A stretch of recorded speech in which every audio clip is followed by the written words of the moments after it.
Hello everyone, my name is Sambulo Nyamane and I'm so excited bafethu ukuthi we are back.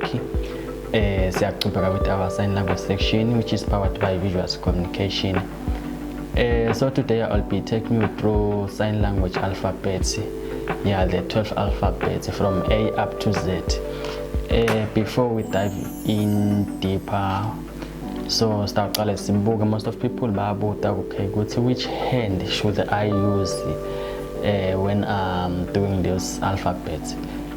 So you can use any hand, but lesandla utasebenzisa kumele kube sandla lodethembako nawe ngaso, sandla losebenzisa consistent. Kungathi usenza right then sobe nga left. No, it has to be sandla sinye ube consistent.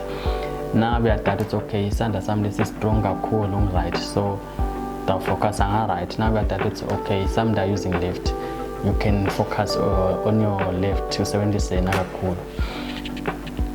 Okay, start to be then you can access send lama alphabet. So in letter iqala ngu A, like when the A, like utawana sipola sibhakela lesithupha sakho on your pointing finger ngalana, then letinye leting 40 yagobana.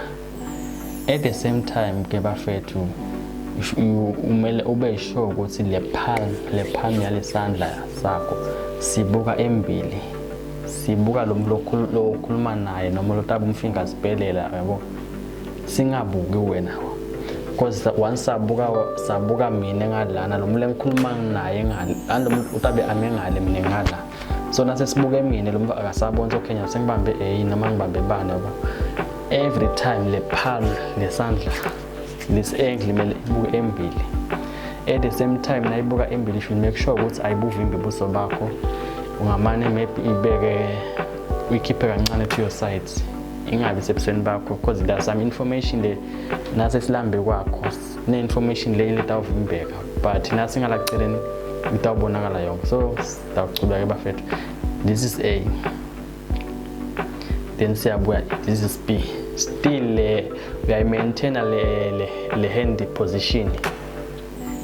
What's like go A but when they like piece of no, it has to be stable, like the cards A, B, C, D, E, F, G, H, I, J, K, L, M, N, O, P, Q, R, S, T.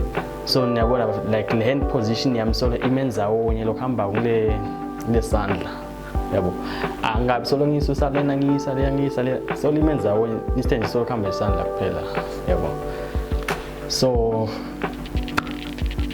logo bafethu for today, thank you so much for tuning in. Don't forget to like, subscribe, comment down below, share, like. See you next time.